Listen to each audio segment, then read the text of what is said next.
Welcome back to the show, everyone. Time for us to have a moment to think about and talk about the theatre. That's right, but guess what? Our next guest is going to Bon Jovi as well. Yes. Lee is joining us now, our Urban Rush Theatre reviewer. How are you? I am fantastic. A man of many passions. What can I say? When are you going to John Bon? Is that Saturday night. The extended Bon Jovi. There. Are you dressing up?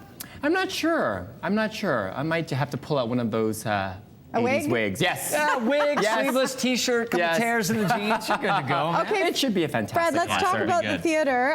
The Yes. Philanderer is on at the Arts Club. That's right. At the Stanley Theatre, Bill Millard's Arts Club Theatre Company celebrates its 500th Amazing.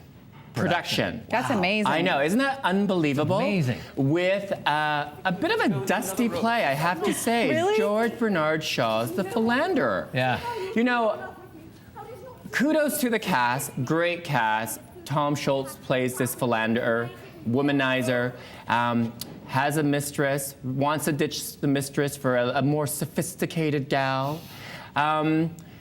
Great costumes. Philip Clarkson does an amazing job in recreating the period. Allison Green does an amazing job with the sets. I hear a but. But the play itself, terrible, irrelevant. Do you just not like this play, or do you not like this version of it? Well, no, I mean, I just don't like the play. Okay. I'm sorry. Fair but, enough. You know, I mean, this was first created back 100 years ago, over 100 years ago. There are certain themes and certain theatrical productions that have an element of timelessness to it. The story goes across centuries. But, you know, I mean, it's a bit wordy, as Mr. Shaw has been known to be, and talks about things that perhaps are not as relevant today. And not reflective of today. Exactly. Yeah. Like, you know, he goes on and talks about, you know, women being invited to the Ibsen Club.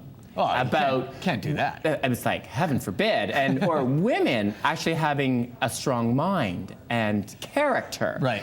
And it's just unfortunate that perhaps this should have been a little more of a production where it had a little more relevance, being its 500th production. Right. You know, I always find it fascinating too that you know, Shakespeare can do those themes, and yet there's a relevancy to it, the strength of women and you know, their operations and the way they sort of tie everything together. And Shaw can do it, and yet it seems clunky and old-fashioned. And perhaps it was meant to be a historical piece where people could have learned, well, 100 years ago, women were just thought as playthings and really not much more. And, you know, nobody thinks that anymore. No, not at all.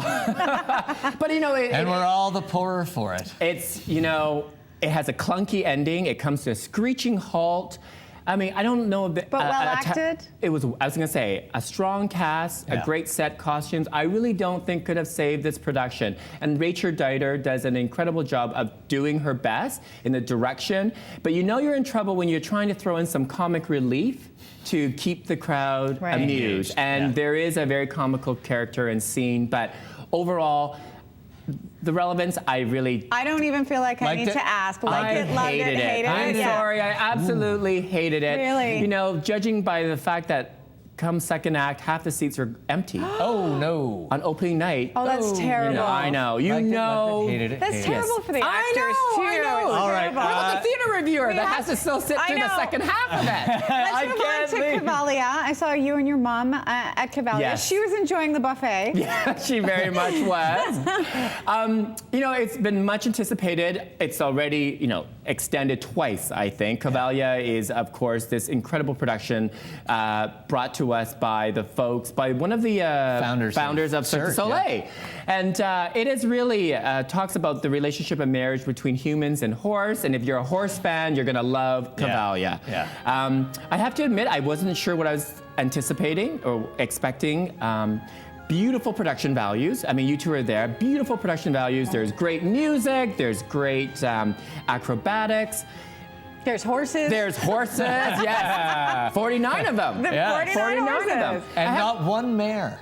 That's right. George Bernard Shaw. Okay, so, but I feel like there's a but coming There from is you, a bit of a but coming, because I think unless you're a horse fan, you really didn't understand Give me 5. it. Thank you. Thank you. Yeah, you know, it starts off with a couple of horses just being thrown on stage, and then there's a musical act. Not really thrown on stage. No, but you know, they trot. Gallop Trot. I thought it was one of the most amazing things. You know, in the first act, I thought, I was a little concerned because I thought, where is this going? Because they threw in a bit of music, threw in a bit of acrobats, but nothing really strung it together. I thought the Roman riding was amazing when you had those people and the riding. Horse Whisperer, the lady that came out Wait, with can you do that again? The camera missed it. You're riding? Yes, you know. This is Camellia by Fred Lee. Fred and I are just off for a little ride. And I appreciate the trick riding, but really, you get your money's worth in the second act. Yeah, you do. Right? You agree? Yeah, in the second act, you get your money's worth. Whether you understand or know horses or not, the beauty of seeing these horses out there, unencumbered by a human being, just out there working with a person was magical. Sylvia was amazing. She was the horse trainer. She was a horse trainer who had those 9 beautiful horses. She's like a horse whisperer. Yes, do that sort of synchronized act with, the sidestepping, the galloping, the turning around. I mean, that was a wonder to see. It is amazing. It's under the big top. It's been extended twice, and I thought it was incredible. I was telling somebody about it, and they were asking me how much tickets were. I was surprised. They're not prices. Cheap. No, they're not. They're not. Well, you got to feed 49 horses, that is man. true. It's in the rider. You have to feed the horse. So liked it, loved it, or hated it, Fred? It's a strong liked it. I loved it. Did you really? She's a horse person. Are you a horse person? Yes. Okay, you're a horsey person. If you love horses, I cannot recommend this enough. If you know nothing about horses, you might feel like Fred and Mike. You might not understand. Okay, let's move on because we're running out of time. Okay. Wild Honey is out at the Freddie Wood. Last production of the season at theater at UBC, and it is an adaptation of Chekhov's very wordy and lengthy 7-hour play. long. Well, it's 7 hours reduced to 2.5. Thank you, Michael Frayne. And MFA student Bruce Cochran does the directing. Brian Cochran does the directing of this all-student production. So from the sets to the costumes to the lighting to the actors, full-on all students, and it is a great production.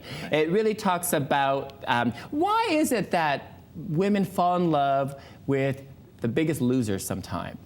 Just because he's got good looks, this poor guy has 4 women falling all over him. If people knew the answer to that question, the world would be a different place. It's a farce and comedy. It's like Russian hillbillies, and you have this school teacher who has a wife, but also 3 others who are madly in love with him. They've just come out of a long, harsh Russian winter and sexual exploits. Spring is upon them. Yes. Okay. There is the wild honey. We are out of time, though. We have to do a really quick liked it, loved it, or hated it so we can get to the charity Liked stuff. Liked it. Definitely worth going. Congratulations to all the students. I'd give them passing grades. I'd give them an A. Okay, let's talk about the 2 fundraisers really quickly because we're out of time. Support your theatre.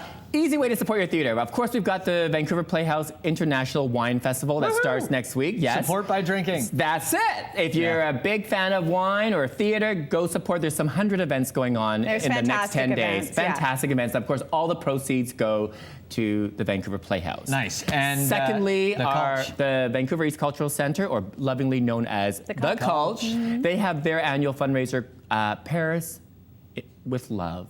So I'm giving them a big French kiss. If you want to support great local theater, do check out their Gala Gala Do. It's on April 4th, which is a Monday. Great food, entertainment, great company, and all in support of great theater and arts in the city. Well said as always, Fred. Thank you. Let's ride out to break, shall we? Yes. You guys are on your own. Coming up next. I don't get paid enough to do that on television. We're going to take a break.